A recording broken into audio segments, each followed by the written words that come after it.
And thanks for joining us on episode 262. And if you would like to help us out a bit, you can do that by becoming a patron. And by becoming a patron, you get bonus options. Now, one of the things we're working on is special editions of the YouTube version of Space Nuts for patrons. So you can take a look into that. You may have already received a notification from Hugh as to how to access that as a patron. Now, that's just one thing we're working on to say thank you to the people who pay us a couple of dollars a month just because they want to, and keep the podcast alive. So if you would like to look into becoming a patron, you can do that via our website, spacenutspodcast.com, and then click on the supporter button, and all the information's there. And thanks again to our patrons. But yes, we're looking at all sorts of different ways to say thank you and give you extras as a part of the package of being a patron. So thank you again for your ongoing support.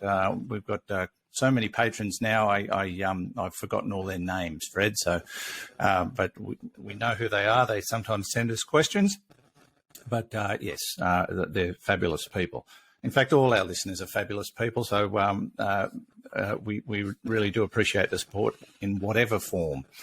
Now, let's move on to our next story. And this one I find extraordinary. We've talked about neutron stars, and I guess we should probably revisit what a neutron star is before we talk about the mountain ranges that exist on neutron stars. Now, I as I read through this, it got more and more extraordinary. When you talk mountain, you're thinking huge obelisks of stone, and of course that wouldn't be the case on a neutron star, but they do have mountain features, just really not quite big ones.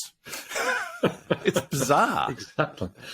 It is, isn't it? And I think this is a great story. And once again, it shows the power of the theoretical physics that goes into understanding things like neutron stars. So what's a neutron star?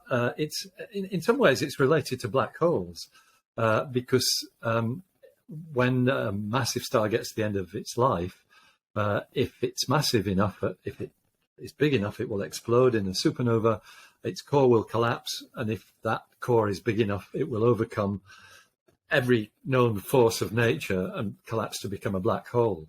But there's a kind of intermediate stage for smaller, less massive stars, maybe 10, 20 times the mass of the sun when they start.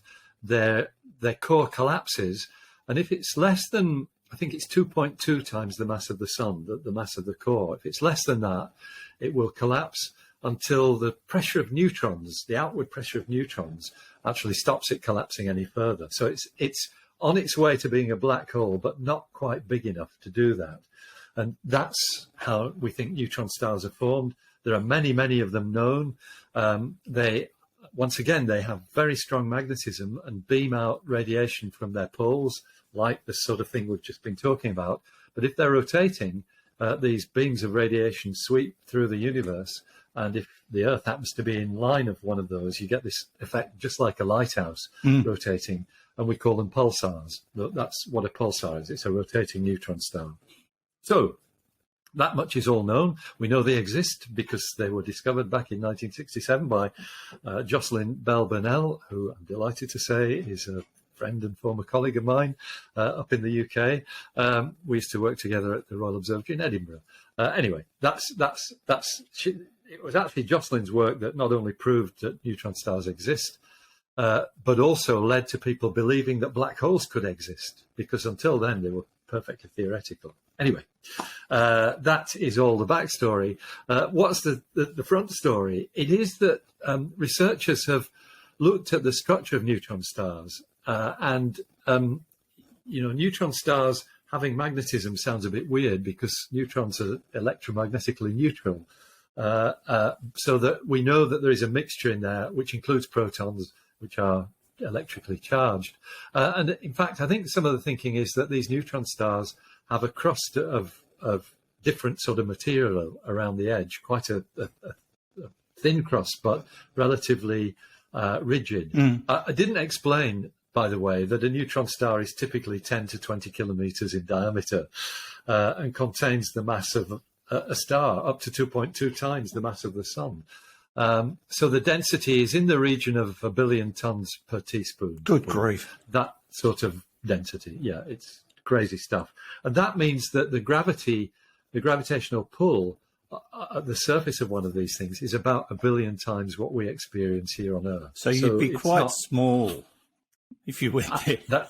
You would be quite small, as are the mountains. That's yes. the critical part. It's that gravitation that stops this crust having bumps in it bigger than a few tenths of a millimeter. Wow. I know. It's madness, isn't it? So you've got this ball 10 kilometers in diameter and little dimples on it that you can barely see because they're so small. And so what it means is that neutron stars, I think it's probably the case that they have seized the record, theoretically at least, as the most perfectly spherical bodies in nature. That record has previously been held by, any guesses? Oh, gosh. Black holes? That's a good guess, actually. You might be right, too. But it's not. The one I'm thinking of is the sun. Oh, the sun of course. I knew that. It's incredibly perfectly spherical. Yeah. Sorry. I'll put you on the spot twice today. No, I'd heard that before, and it just, usually my brain doesn't let me down like that. But mine always lets me down like that. Mm. Yeah, so the sun, for all its 1.39 million kilometers, I think that's right, in diameter, the biggest departure from a sphere is 10 kilometers, which is just amazing. That's 1 part in 100,000 or something. It's just phenomenal. Yeah, well, compared to the Earth, because we bulge because of our rotation, our spin. Bulge, that's right. And the spin of the sun is quite slow. That's why, that's probably why it's so spherical. It's 25 days on the equator. Mm. It's different at the poles because it's not a solid body. So it looks as though neutron stars take the biscuit in terms of being perfectly spherical. Maybe perfectly smooth is a better way of putting it, because I guess they could still bulge at their equator. They're the billiard balls of space. Yeah. Yep. It's funny how we all think a billiard balls, but that's basically it. That's very smooth. I don't know why. No, I think of that as well. Yeah, it's funny. I was just looking at your head. Sorry. That's actually quite smooth too. It's within one part in 1,000, probably. You could have neutron star properties there, Fred. I think perfect roundness. Actually, the main neutron star property is that it's very dense inside. Totally dense brain. No one can accuse you of being dense, Fred. I've been called that a few times by teachers at school, but oh dear, I've been called worse than that. Haven't we all? Yes. Oh dear. Glad those days are gone. Okay, so mountain ranges on neutron stars are minuscule.